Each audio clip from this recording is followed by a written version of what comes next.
అందమైన చర్మ సౌందర్యం మీ సొంతం. Second aqua radiance deep cleansing gel.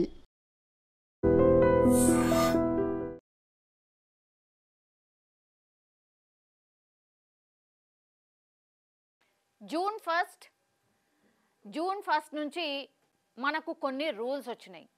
అవి తెలుసుకోకపోతే మాత్రం నిజంగానే ఇబ్బంది పడబోతున్నాం. కంపల్సరీగా ఈ 10 రూల్స్ ఖచ్చితంగా మనకు తెలిసి ఉండాలి. ఎందుకంటే డైలీ లైఫ్లో మనం వీటన్నిటినీ మనం వాడుతూ ఉంటాం కాబట్టి ఇవి తెలుసుకోవాల్సిందే. లేకపోతే ఫైన్ పడవచ్చు, అంటే వట్టిగానే మనము ఫైన్లు కట్టాల్సిన పరిస్థితి వస్తుంది. సో అందుకని జూన్ 1 నుంచి 10 రూల్స్ మారినాయి. అవేందో తెలుసుకునే ప్రయత్నం ఇప్పుడు చేయబోతున్నాం. యాక్చువల్లీ కొత్త నెల వస్తున్నప్పుడు మనకు ఆబ్వియస్లీ జాబ్ చేస్తున్నాం అనుకోండి, శాలరీ వస్తుంది.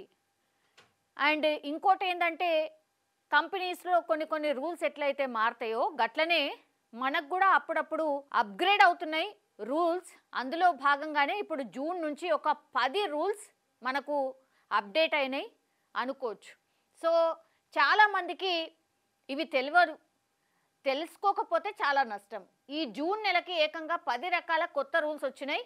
ఇప్పుడు వాటిని తెలుసుకునే ప్రయత్నం చేద్దాం, లేదంటే ఫైన్లు పడతాయి. ఫైన్ల నుంచి తప్పించుకోవాలంటే ఖచ్చితంగా మనకి రూల్స్ తెలిసి ఉండాలి. ఫస్ట్ ఏంటంటే కొత్త నెల వచ్చినప్పుడల్లా ఇప్పుడు సామాన్య అండ్ మధ్యతరగతి ప్రజలకు ఎట్లయితే టెన్షన్లు పెరుగుతూ ఉంటాయో వారికి ఏదో ఒక రూపంలో కొద్దిగా డబ్బు అందితే దాన్ని రకరకాల అంశాలుగా లాగేయడానికని ప్రయత్నిస్తూ ఉంటారు. సో ముఖ్యంగా విచిత్రమైన ఫైన్లు ఉంటాయి. వాటిని తెలుసుకోకపోతే మాత్రం అవి తీవ్రమైన నష్టాన్ని మనకు కలిగిస్తూ ఉంటాయి. ఆ ఛాన్స్ వాటికి ఇవ్వకుండా ఇప్పుడు జూన్ నెలకు సంబంధించి కొత్తగా ఒక 10 రూల్స్ వచ్చినాయి. అవేందో తెలుసుకునే ప్రయత్నం ఇప్పుడు చేయబోతున్నాం. ఫస్ట్ ఏంది, వంట గ్యాస్. రోజు గ్యాస్ లేనిది మనం వంటనే చేయలేం. దానికి సంబంధించిన రూలే ఇప్పుడు వచ్చింది. వంట గ్యాస్ సిలిండర్ల ధరల్లో మార్పులు వచ్చాయి. 19 కేజీల వాణిజ్య సిలిండర్ ధర ఇప్పుడు 24 తగ్గింది. జూన్ 1 నుంచి కొత్త ధర అమల్లోకి రాబోతోంది.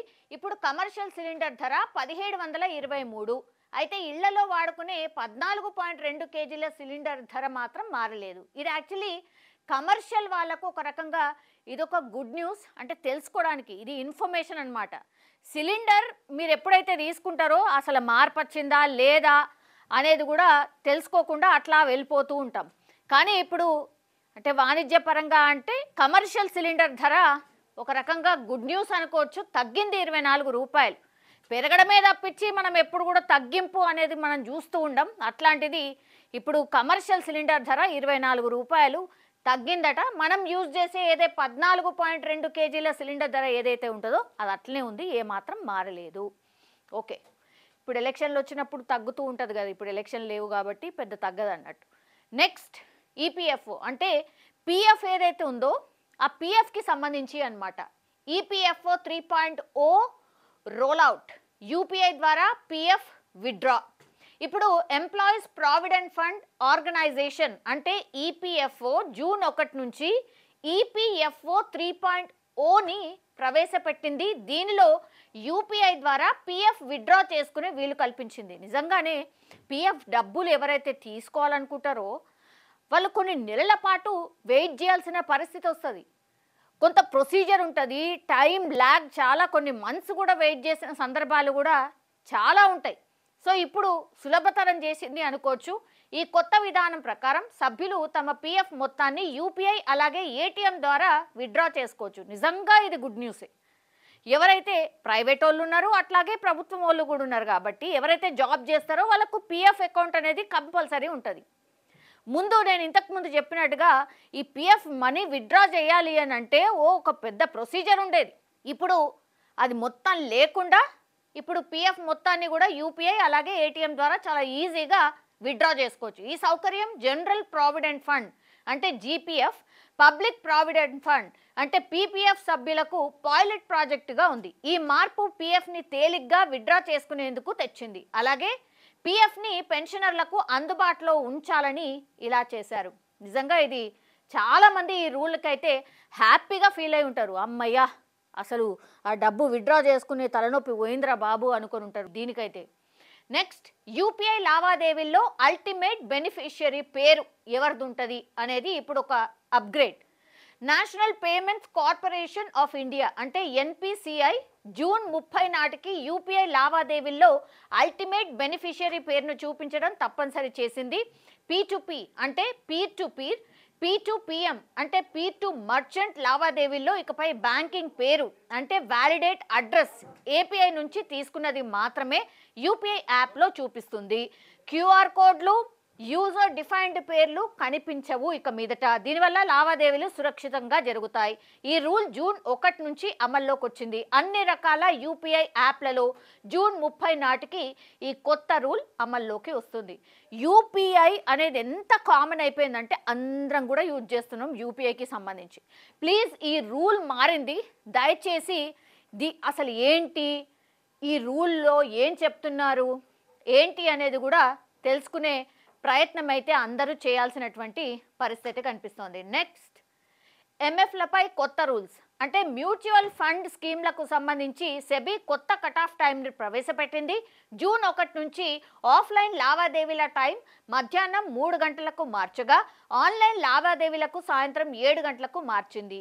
ఈ టైం దాటాక చేసిన ఆర్డర్లు అదే రోజుకి వర్తించవు, తర్వాతి రోజు పని దినానికి వర్తిస్తాయి. ఇది మ్యూచువల్ ఫండ్స్. ఈ మ్యూచువల్ ఫండ్స్ చాలామంది పెట్టుబడి కింద చూస్తున్నారు. అందులో భాగంగా చాలామంది ఈ ఫిక్స్డ్ డిపాజిట్ వైపు కాకుండా మ్యూచువల్ ఫండ్స్, ఈ జనరేషన్ వాళ్ళైతే మ్యూచువల్ ఫండ్స్లో పెట్టుబడులు పెడితే రిటర్న్స్ బాగా వస్తాయి, ఇట్లాంటి అవగాహన చాలా వరకు వచ్చింది. అందులో భాగంగానే ఇప్పుడు మ్యూచువల్ ఫండ్ స్కీమ్లకు సంబంధించి ఇది కొత్త రూల్. ఆధార్ కార్డ్ ఉచిత అప్డేట్.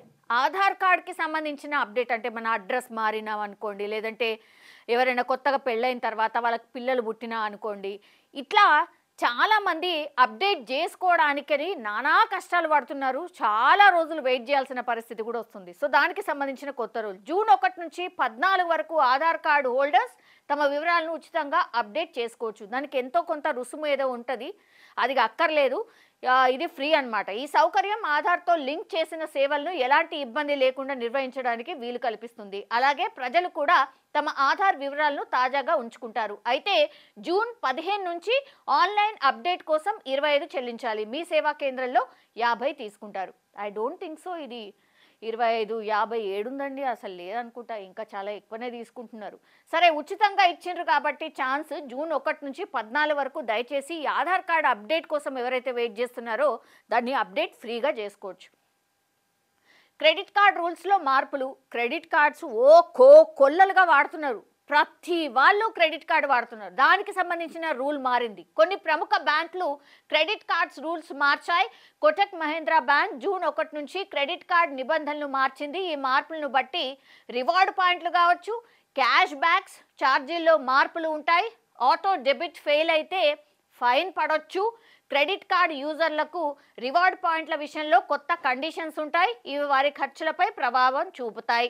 ఇంకా కార్డుల ద్వారా ఇంధనం కావచ్చు అండ్ యూటిలిటీ చెల్లింపులు చేస్తే అదనపు ఛార్జీలు పడవచ్చు. సో ఛార్జీల మోత మోగబోతోంది. ఎవరికైతే కోటక్ మహీంద్రా బ్యాంక్కి సంబంధించిన వాళ్ళు ఎవరైతే ఉన్నారో వాళ్ళకి మోతనే కనిపిస్తోంది.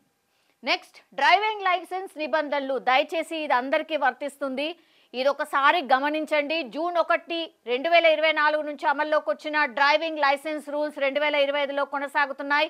గుర్తింపు పొందిన ప్రైవేట్ డ్రైవింగ్ స్కూళ్లలో డ్రైవింగ్ టెస్టులు నిర్వహిస్తారు. తద్వారా ఆర్టీఓ దగ్గర మళ్ళీ టెస్టింగ్ అవసరం లేకుండా సర్టిఫికెట్ జారీ అవుతుంది. లైసెన్స్ లేకుండా డ్రైవింగ్ చేస్తే 2000 జరిమానా, మైనర్లకు 25,000 జరిమానా విధిస్తారు. ఈ రూల్ జూన్లోనూ కంటిన్యూ అవుతుంది. యాక్చువల్లీ 2024 జూన్ 1న వచ్చినటువంటి రూల్ దాన్ని 2025లో కూడా కొనసాగించబోతున్నారు. లైట్ తీసుకుంటామనంటే మాత్రం అంతే, ఇక 25,000 మైనర్లకు. ఈ మధ్యకాలంలో అయితే మైనర్లకు బండ్లు ఇస్తున్నారు, ఘోరంగా స్కూల్ పోరాగాలు కూడా నడుపుతున్నారు. దయచేసి చూడండి, పేరెంట్స్ గమనించుకోండి. ఇక నెక్స్ట్ వచ్చింది వడ్డీ రేట్లలో మార్పులు. బ్యాంకులు ఫిక్స్డ్ డిపాజిట్స్ రుణాలపై వడ్డీ రేట్లను మార్చొచ్చు. ఆర్బీఐ రెపో రేట్ను తగ్గించే అవకాశం ఉందని తెలుస్తోంది. అదే జరిగితే గృహ రుణాలపై వడ్డీ తగ్గబోతోంది. ఇది నిజంగానే కొంత గుడ్ న్యూస్. కానీ ఏదో చిన్నగా తగ్గిస్తారు కానీ అంత గొప్పగా ఏం తగ్గుతుందని నాకైతే అనిపిస్తలేదు. అట్లాగే ఈఎంఐల భారం కూడా తగ్గే ఛాన్స్ ఉందట. ఇది దేశీయంగా క్యాష్ వినియోగాన్ని పెంచగలదు. ప్రజలు మరింత ఎక్కువగా రుణాలు తీసుకునే అవకాశాలు కలుగుతాయి. జీతాలు గీతాలు అయితే పెరుగుతలేవు కానీ ఇక రుణాలు తీసుకునే అవకాశం అయితే పెరిగింది అనుకోవచ్చు. ఓకే, నెక్స్ట్ పాస్పోర్ట్ నిబంధనలో మార్పులు. ఇవి కూడా అందరూ కూడా కాన్సన్ట్రేట్ చేయాల్సిందే. ఏం మార్పులు ఉంటే ఫిబ్రవరి 28 నాటికి గెజెట్ నోటిఫికేషన్ ప్రకారం అక్టోబర్ 1, 2023 తర్వాత జన్మించిన వ్యక్తులు పాస్పోర్ట్ కోసం బర్త్ సర్టిఫికెట్ను తప్పనిసరిగా సమర్పించాలి. సో ఎవరైతే 2023 అక్టోబర్ 1 తర్వాత ఎవరైతే పుట్టినరో కంపల్సరిగా వాళ్ళ బర్త్ సర్టిఫికెట్ని అయితే మస్ట్ చేసేసింది. సో అక్టోబర్ 1 తర్వాత ఎవరైతే జన్మించిండ్రో వాళ్ళ పిల్లలకైతే మస్ట్గా బర్త్ సర్టిఫికెట్ కూడా సబ్మిట్ చేయాల్సిందే.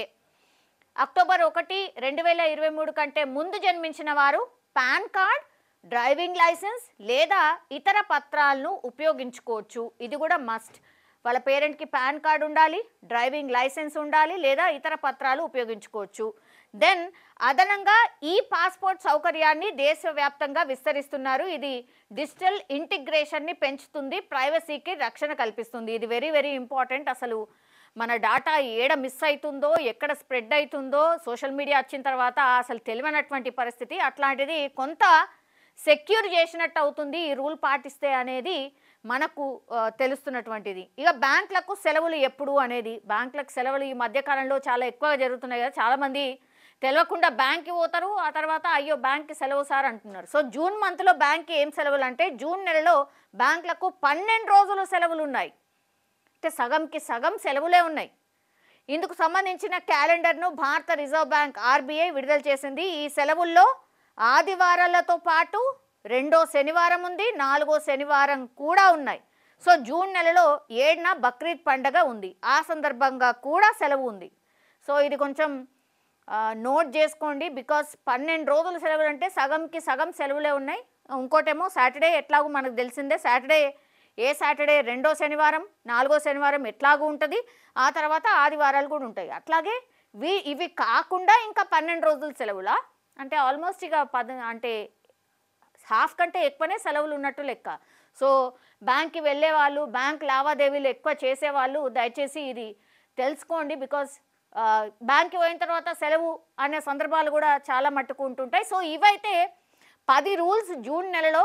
సో చాలా మట్టుకి మనకు రోజువారీగా మనం వాడుతున్నటువంటి వాటి మీదనే ఈ రూల్స్ కొంత అప్లై అవుతున్నాయి కాబట్టి ఇవి రూల్స్ తెలుసుకోండి. దయచేసి ఫైన్ ఏదైతే వీళ్ళు విధిస్తున్నారో వాటిని అవాయిడ్ చేయడానికి ఛాన్స్ అయితే ఉంటుంది. సో ఇవి జూన్ నెలలో మారుతున్నటువంటి 10 రూల్స్.